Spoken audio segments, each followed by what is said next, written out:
Góðan daginn og verið velkomin á fjárfestakynningu VÍS fyrir þriðja fjórðung 2021. Heilt yfir er þetta góður fjórðungur. Fjárfestingartekjurnar sterkar þar sem hlutabréfin koma sterk inn, skráð og óskráð. 16,2% ávöxtun frá áramótum og arðsemi eigin fjár 45% á ársgrundvelli í fjórðungnum. Það var gefið, við sögðum frá því í gær að við erum með fyrirhuguð endurkaup upp á 50 milljóna hluta nafnverði, sem er milljarður, en kaupin ennþá voru samþykkt í gær í stjórninni en er háð samþykki FME.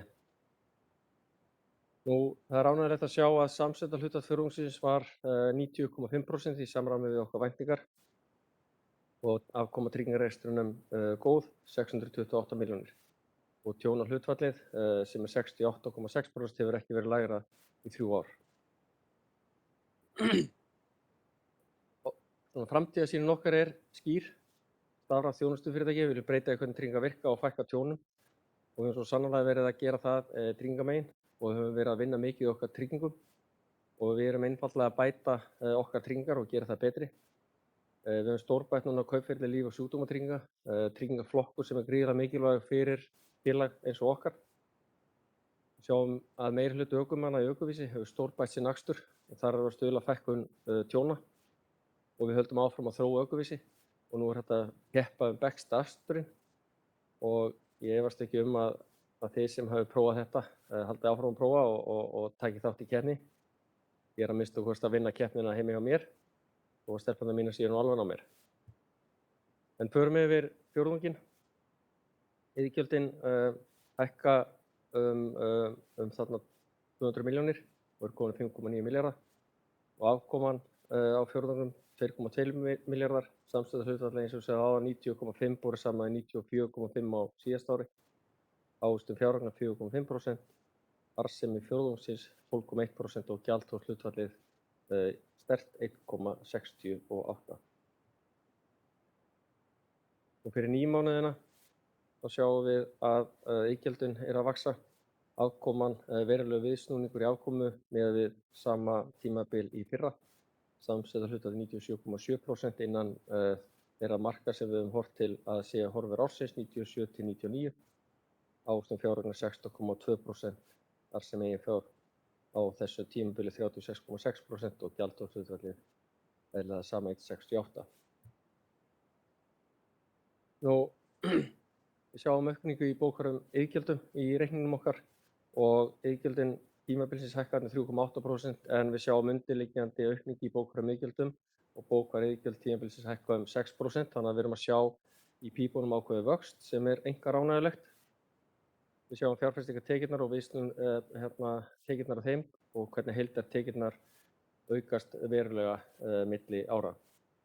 Tjón tímabilsins lækka milli ára verulega og svo er rétt að geta sérstaklega þessa liða sem heitir tæknilega vaxta og gengisbreytinga vátryggingaskuldar sem er liður vegna núvirðingar vátryggingaskuldar og þegar að vextir eru að hækka eins og núna þá kemur það inn sem tekjur vegna núvirðingar á vátryggingaskuldinni og er þar með plús á meðan að á sama tímabili fyrir ári síðan þegar vextir voru lækkað þá var þetta gjöld. Þannig það er þarna viðsnúningur í þessum lið í reikningnum upp á 960 milljónir. Og þetta er ágætt að horfa til þessa þáttar í tryggingastarfsemi yfir höfuð, hvaða breytingar vöxtum hafa áhrif inn í rekstur og efnahag félagsins. Við sjáum hagnað tímabilsins 2,2 milljarðar og fyrir 9 mánaðana 6,7 milljarða. Tjóna- og endurhæfingarhlutfallið 71,5% og samstæða hlutfall 90,5%. Horfandi á þróun iðgjalda, eins og ég sagði áðan, þá er hægt að sjá í reikningnum sem við settum fram að bókfærð iðgjöld er að aukast meira heldur en iðgjöld tímabilsins sem er þá indikasjón það að í pípunum sé ákveðinn vöxtur iðgjalda sem er einkar ánægjulegt. Við sjáum þróun iðgjalda í skaðatryggingunum og það er einkum og sér í lagi borið upp á ökutækjatryggingum eðlilega, þetta okkar stærsti flokkur, en við erum líka að sjá ákveðinn vöxt í ferðageiranum og bílaleigum, en líka í tengt ökuvísi. Við setjum fram þarna niðri til hægri mynd sem svona reflektera það sem við höfum verið að vinna mikið að, ekki bara í dag, heldur bara síðustu ár. Því að arðsemi gengur ekki endilega alltaf út á vöxt, heldur arðsemi viðskiptavina. Og við vitum ekki nákvæmlega, við vitum í rauninni mjög lítið hvað gerist á morgun. Við getum alltaf reiknað út líkur á því hvað muni gerast á morgun og það er það sem við höfum verið að vinna að nýta gögnin til að meta framtíðina.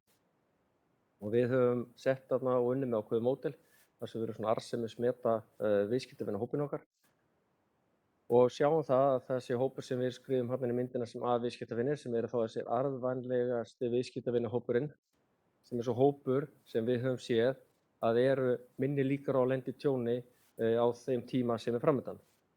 Og til þess að auka arðsemi tryggingarekstursins er mikilvægt að fókusera á þann hóp sem við trúum að sé slíkur.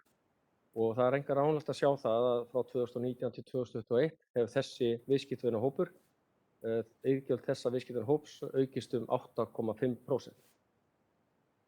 Þetta er vegferð sem samrýmist okkar framtíðarsýn, vinnum okkar viðskiptavinum, fækka tjónum og fókusera á vöxt þessa viðskiptavinahópar og fá hann í lið með okkur með auknum forvörnum og öðru. Þannig að sjá svona niðurstöður er einkar ánægjulegt og svona styrkir okkur í þessari vegferð okkar ef þetta varðar. Nú, þessi glæra er tíundalítil sem er einkar ánægjulegt því að í þessum geira er oft þannig að engar fréttir eru góðar fréttir og við sjáum þarna að stórtjón, óveðurstjón, matsþróun og allt þetta er í algjöru lágmarki og í takt við okkar væntingar og við sjáum þarna að tjón á endurtryggingarhlutfalli 71,5% og tjónshlutfallið án endurtryggingarhlutfalls er 68,6% og hefur ekki verið lægra í 3 ár. Við sjáum þarna á myndinni til hægri þróunina og ákveðum að setja það fram sína okkur á þróun í hlutfalli rafrænna tjónstilkynninga. En frá því að við hófum þá vegferð 2018 hefur orðið algjör umbylting í þessum málaflokki. Og við erum að sjá að það fer úr 0 og er komið upp í 70% stöðugt hlutfall rafrænna tjónstilkynninga. COVID ýtti undir þetta hjá okkur eins og á mörgum öðrum. En það er jafn mikilvægt að huga því að þetta er ekki bara möguleiki á rafrænum tjónstilkynningum, heldur erum við að klára að vinna í því alltaf meira og meira að klára þetta ferli frá upphafi til enda, þannig að sjálfvirkni sé að ræða alla leið. Að sjálfsögðu erum við með innbyggðar varnir í öllum svona ferlum, skoðum þetta ítarlega og erum stanslaust að endurmeta, en mjög mikilvægt að horfa til aukinnar sjálfvirkra afgreiðslu í þessu tjóni. Og við höfum séð þarna verið að fókusera á þess að ferla innbús tjón, ökutæki, kasko, frítímaslys og ferðatjón. Ferðatjón voru náttúrulega ekki mikil í COVID en við sjáum að það er mikill ávinningur að til dæmis þessum þætti núna þegar að ferðageirin er að fara í gang. Og við sjáum að 67% tjóna í innbústjónum fara sjálfvirkt í gegn.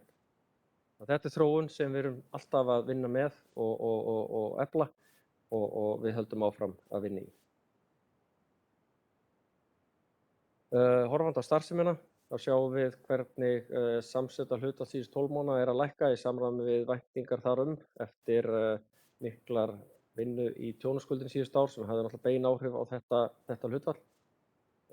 Rekstrarkostnaðurinn er svona seasonal í þessum fjórðungi eins og oft áður í þessum fjórðungi vegna launa en í takt við okkar væntingar og það er einkar ánægjulegt að krónutala launa sem dæmi hjá okkur er á sama stað og fyrir ári síðan sem er einkar ánægjulegt einhverjum sér lagi vegna þess að við almennt hafa verið launahækkanir í þjóðfélaginu og líka hér en okkur er að takast að halda fyrir krónutölu í skefjum með því að efla okkar starfsemi og höfum tekist að fækka fólki í samræmi við þau verkefni sem okkur hefur áunnist með þessari sjálfvirknivæðingu.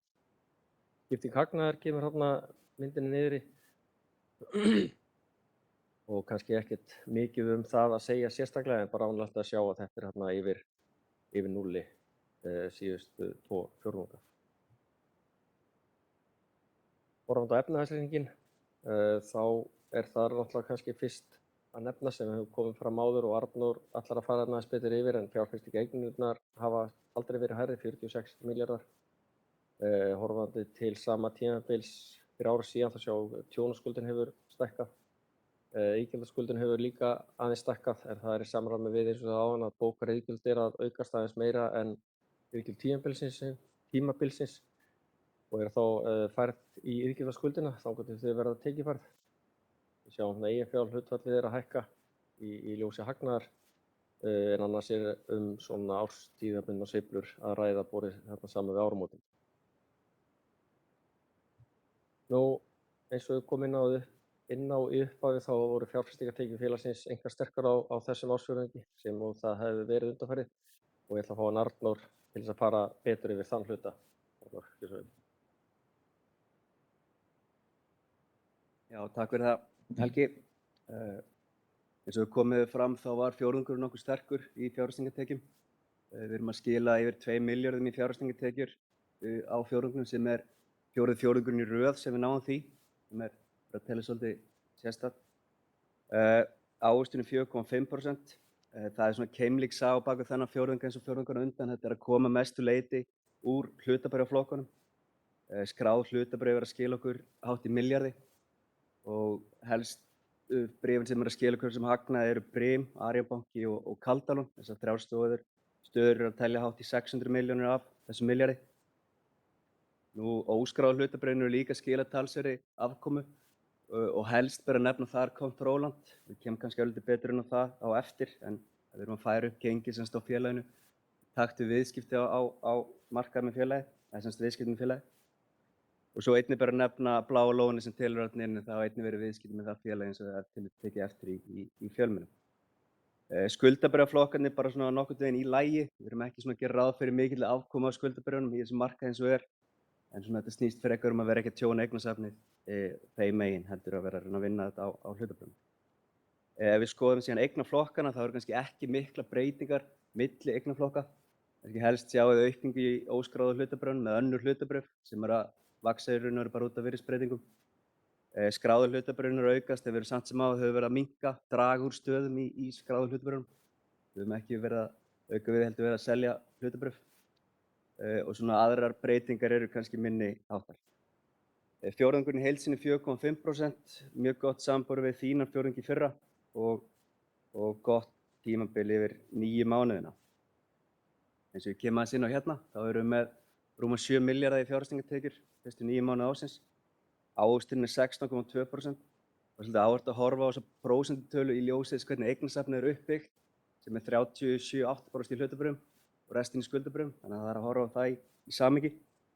En svona eins og ég kom inn á þá þetta miklu leyti til að koma úr hlutabréfaflokkunum, á langmestu leyti úr skráða hlutabréfasafninu sem 4,4 milljarðar og okkur finnst mjög ánægjulegt að sjá ávöxtunina þar sem 45% sem stenst fyllilega samanburð við viðmiðunarvísitölur og sjóði á markaði, þannig að við erum mjög ánægð með árangurinn þar. Svona þegar líða tók árið þá fóru óskráðu hlutabréfin að hækka hjá okkur og þau telja nú 41% í hækkun eða 1,5 milljarður. En svona eins og ég kom kannski inn á áðan þá kannski minna að gerast í skuldabréfaflokkunum. Samt sem áður má eiginlega segja sé ánægjulegt að sjá jákvæðar tölur. Við verðum að horfa upp á vaxtahækkunarferli á Seðlabankanum, væntingar það og hækkandi ávöxtunarkröfu og okkur finnst ánægjulegt að geta sýnt fram á 2,5% ávöxtun á ríkisskuldabréfum og sveitarfélagabréfum og önnur skuldabréf að skila 3,8% sem okkur finnst vel ásættanlegt og í heildina eins og ég segi 16,2%.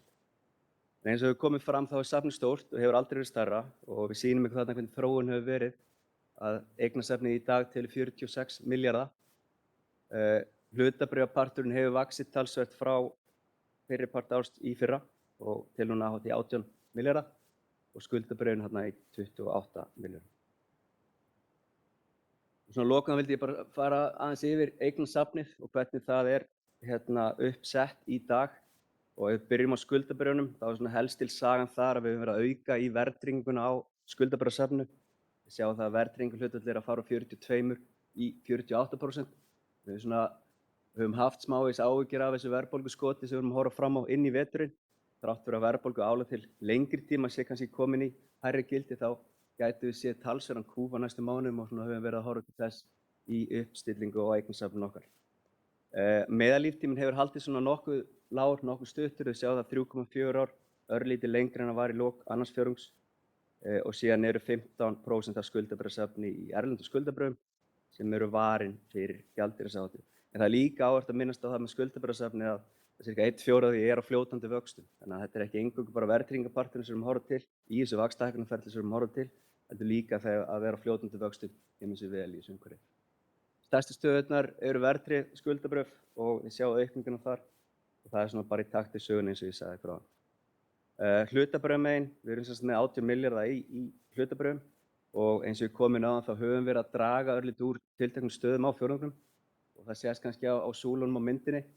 Það sem er kannski áhugavert þarna er aukning á brim, Kaldalón kemur þarna nýtt inn, það er svona helstu kannski stærstu breytingar sem koma þarna inn og kannski þess með líka geta að félag sem var þarna inni, Marel, er ekki lengur á þessum lista, á topp 10. Í óskráðu hlutabréfum þarna sjáum við virðismatið á Kontórland og til að segja það, þá var gengið á Kontórland 7.000 í lok annars fjórðungs og við færum það upp í 12.500 og það er nú bara taktið talsverð viðskipti sem hafa verið með félagið. Það er engin verðbreyting með Kórufarma, það helst óbreytt og þegar ef til sé það í fjölmiðlum það er stefnt að skráningu félagsins fyrir áramótin. Hvatning sem er sem félag utan eignarhlutin í Bláa lóninu, það er hækkun þar á fjórðungnum. Geritsit, það er engin breyting þar og Ölgerðin, það er ekki breyting þar. En svona í heildina eins og segi, safni 46 milljarðar og með því ætla ég bara að gefa aftur til Helga. Takk. Takk fyrir það. Horfandi þá til gjaldþol félagsins. Það er komið þarna í lok fjórðungsins í 1,68 og er þá svona í hærri mörkum viðmiðunar marka félagsins sem er frá 1,35 upp í 1,70 og í ljósi þess þá var það tekin ákvörðun það í gær í stjórn að hefja sækja endurkaup og þau eru þá milljarður sem að þá lækkar gjaldþolshlutfallið ef það allt gengur eftir í 1,6. Nú gjaldþolið eykst á tímabilinu út af hagnaði og gjaldþolskrafan hækkar vegna aukinnar markaðsáhættu í ljósi hækkunar á bréfum. Nú greiðslur til hluthafa hafa verið svona í kringum 34 milljarða síðustu frá 1 og upp í 4 milljarða síðustu ár. 2020 sker sig náttúrulega út og við vitum af hverju það er. Og við setjum þarna inn í toppinn á súlunni svona með við fyrirhuguð endurkaup.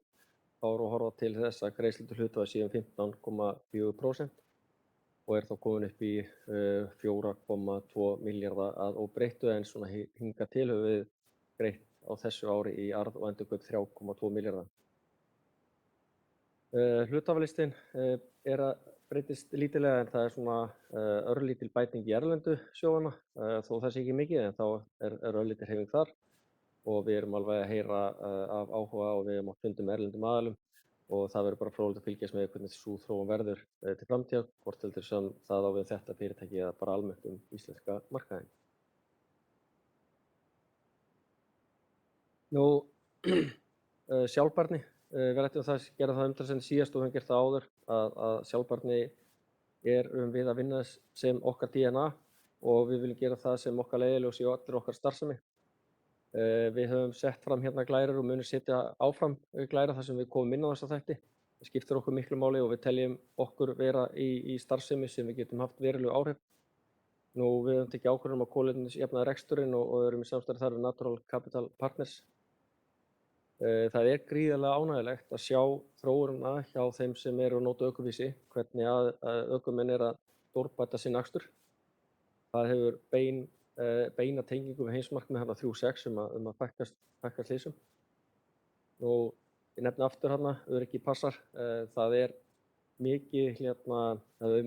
mikil viðbrögð við þeirri auglýsingaherferð og engar ánægt að sjá fólk og heyra fólk koma til manns og tala að það sé hægt að hugsa svona öryggisvörur og slökkutæki sem einhver svona vörur sem er geymt inn í skáp, heldur þetta eitthvað sem prýðir húsið og hægt að horfa á þetta með öðrum augum heldur svona hingað til hefur verið gert. og getur þá komið í veg fyrir tjón ef slíkt gerist. Og svo einkar ánægjulegt að segja frá áfangasigri í jafnrétti kynjanna og við náðum því að það engin launamunur í félaginu. Og ætla aðeins að árétta það aðeins betur að jafnrétti okkur gríðarlega mikilvægt og eins og oft sagt að jafnrétti ákvörðun.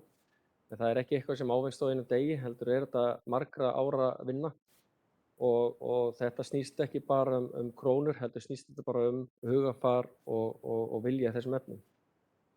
Nú vísum við lengi og til margra ára unnið ötullega í þessum málaflokki og við höfum fengið sett náttúrulega jafnréttisstefnu, við höfum unnið fengið jafnlaunavottun og við unnum mikið af því og fengið viðurkenningu jafnvægis og FKA og núna í þessum mánuði náðum við því fram að við teljum okkur hafa útrýmt launamun kynjanna. Við höfum til margra ára verið innan viðmiðunarmarka og þannig lagað að þetta sé bara innan þeirra marka sem eðlilegt en við viljum meira og við teljum þetta vera eðlilegt þegar þetta fer að dansa í kringum þessa línu sem 0. Og við teljum okkur núna með nýjustu mælingunum okkar að hafa náð þeim árangri að fara þarna undir línuna og þarna viljum við vera, ekki undir, ekki yfir, en við viljum vera að dansa þarna í kringum þessa línu. Og þetta margra ára vinna og eins og við sagðum þá snýst þetta ekki bara þetta, heldur snýst þetta líka bara starfsemi og viðhorf til þessara mála og það líka einkar ánægjulegt og mikilvægt að sú staðreynd að í framkvæmdastjórahóp og forstöðumannahóp til helmings karlar og konur. Og þetta eitthvað sem að vísa hefur unnið lengi að og ég stoltur af að geta sagt frá þessum tímamótum. Nú, rétt inn í lokin, það langar okkur ítreka það að þá vinnu sem við erum í að breyta því hvernig tryggingar virka og við stigum stórskref núna í að gera líf- og sjúkdómatryggingafélagsins betri, sjálfvirk áhættumat, þar sem þú getur farið í gegnum áhættumat og fengir útgefna tryggingu á nokkrum mínútum, ferli sem tók áður marga daga og fullt af pappír, gagnsæi verðlagningu og upplifun viðskiptavina án vafa og við vitum mikið betri. Þessi tryggingaflokkur mjög mikilvægur fyrir félagi eins og okkar og að taka þetta skref veitir okkur trú á því að við munum ná enn betri árangri í sölu þessara vara til okkar viðskiptavina í framtíðinni. Og þetta á ekki bara við líf- og sjúkdómatryggingarnar, við höfum verið að fara yfir okkar tryggingar og einfaldlega gert það betri og við höfum tekið þar þétt skref, ökuvísi nefni aftur, kaskótryggingarnar, við teljum okkur vera að bjóða bestu kaskótryggingu á landinu, eignatryggingarnar líka í sérflokki og svo núna líf- og sjúkdómatryggingarnar. Nú rétt í lokin, þar sem að við förum yfir og ítrekum þær horfur ársins sem við höfum sett fram í upphaf árs og þær í rauninni standa óbreyttar. Við horfum til þess að samstæðuhlutfall ársins 2021 verða á bilinu 97–99%. En við minnum á að langtímamarkmið félagsins að samstæðuhlutfallið sé undir 95% og arðsemi eigin fjár að lágmarki 15%. Nú með þessu var ég svona að setja punktinn á mein orð en ég vildi athuga hvort það væri kannski einhverjar spurningar í sal og ef ekki að þá eruð þið velkomin og við hvetjum ykkur til að nýta ykkur fundi með stjórnendum í framhaldi af þessum kynningum. Fundir sem hafa verið vel tekið og verið margir og hjálpa okkur mikið í allri okkar vinnu og svona hvernig við horfum á hlutina og hvaða upplýsingar það verið að kalla eftir á markaði. En ef það einhver spurningar þá væri gaman að taka á móti þeim. Stefán, það kemur mæk til þín. Maður setja bara á því mæk, það svona eiginlega einfaldara bara. Takk fyrir þetta. Tvær spurningar.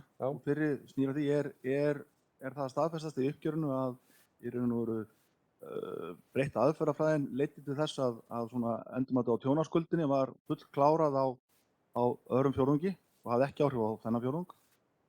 Seinni spurningin snýr að gjaldþolshlutfallinu. Við farum með það niður í 1,6. Mér sýnist svona miðað við markmið eða svona langtíma áætlunina, bæði marg sem eiginfjár og samsett hlutfall, að þið myndu gjarnan vilja fara með það neðar. Sjáu þið fram á að það gerist við fyrsta tækifæri þá. Það er að það geti þá farið að greiða út greiða stærri hlut til hluthafa og kannski þá fara með hlutfallið niður í Getur þú nefnt hvaða tölu þið sæði fyrir ykkur að fara með hlutfall í? Eða hvað eitthvað svona þægindi liggja núna? Og varðandi fyrir spurninguna þá er það bara þannig að maður veit aldrei hvað framtíð ber í skauti sér en maður getur búið til ferla og unnið vinnu þannig að maður trúi því að hún sé eins og maður væntir og ég tek undir það að niðurstaða þessa fjórðungs ýtir undir þá trú að sú vinna sem hefur unnið varðandi tjónaskuldina og svona við settum í kynningu orðræði sem loka hnykk þarna í öðrum ársfjórðungi að sú vinna er að skila sér í trú að því að við séum komin á það stað sem við viljum vera hvað þetta varðar. Þannig að svarið við spurningunni þinn er já. Við fyrri. Seinni spurningunni þá er það náttúrulega alltaf þannig varðandi svona þessa fjármagnsskipan og partur af því eru greiðslur til hluthafa. Þetta er náttúrulega þarf að setja þetta í samhengi við margt. Það þarf að setja þetta í samhengi við hagnað, það þarf að setja þetta í samhengi við hvernig gengur í tryggingarekstrinum, það þarf að setja þetta í samhengi við hvort hagnaður er komið út fjárfestingamegin eða tryggingamegin. En núna erum við að taka þetta skref að horfa til endurkaupa fram til áramóta upp á þennan milljarð og taka hlutfallið niður í 1,68. 1,68, 1,60 segi ég. Það gjaldþrotahlutfall er klárlega gefið tilefni til þess að það rými til meira en hvað það verður tekin ákvörðun verður bara tímanlega í ljós. En við höfum haft það sem markmið og erum að koma peningum til hluthafa en það þarf að vera gert með formerkjum að reksturinn bera það sé gott fyrir félagið og arðsemi eigin fjár. Þannig að allt þetta er haft að leiðarljósi þegar að næsta skref verður tekið. Þetta svaraði örugglega ekki spurningunni en mér finnst þetta rosa góð svar. Einhverjar fleiri spurningar?